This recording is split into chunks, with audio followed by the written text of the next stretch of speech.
by having this kind of concept, you of course you're pretty unique. I don't think there's many other burger joints that do it that way.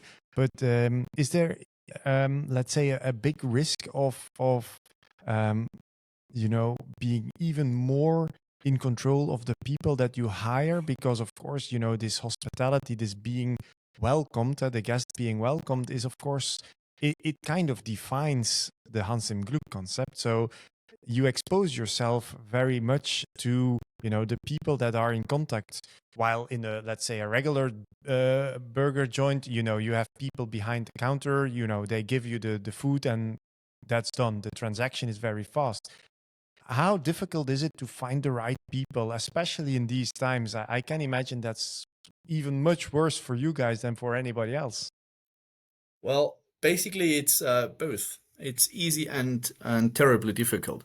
First Mm-hmm. off, finding people is, I think, doable.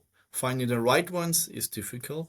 Mm-hmm. And if you have the right ones, training them well and giving them a good feeling and providing them with with a workplace that they enjoy, with an environment they can enjoy on a daily basis. That's, I think, the biggest challenge, and that's Mm-hmm. what we do.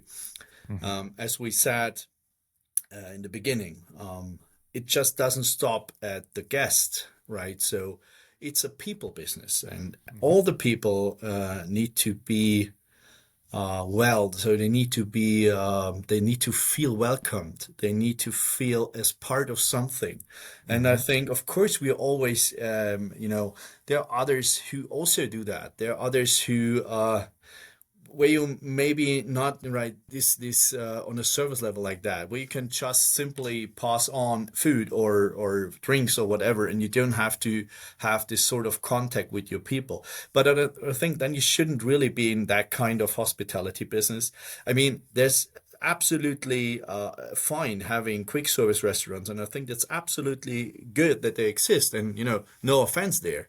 But Mm-hmm. in terms of service level and service quality and service depth, I think it is a very challenging task to constantly train your employees, but also Mm-hmm. giving them a good sense of what they do it for and whom, and just thriving this feeling of being a host, because Mm-hmm. that's basically what they are in our case, right? So it's not me who is welcoming you at the door, but it's one of our team members, Of and he or course. she needs to feel like it is mine, needs to feel like I do this for you because I want to do it, not because Mm-hmm. I'm forced to say something, right?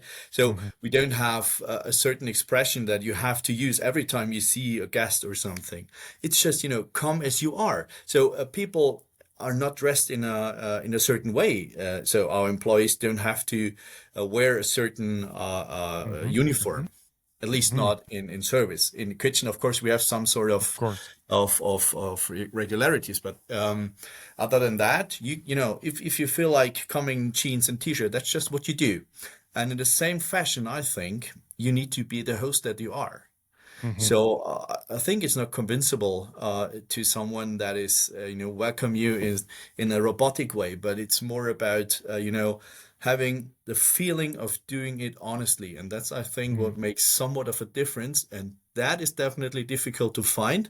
But Yeah. once you find them, it's even more difficult to keep them and give them the feeling that they really do that because they want to. So Yeah. the answer Difficult. is yes, it's difficult, Yeah. but so far, knock on You wood, manage. we managed it.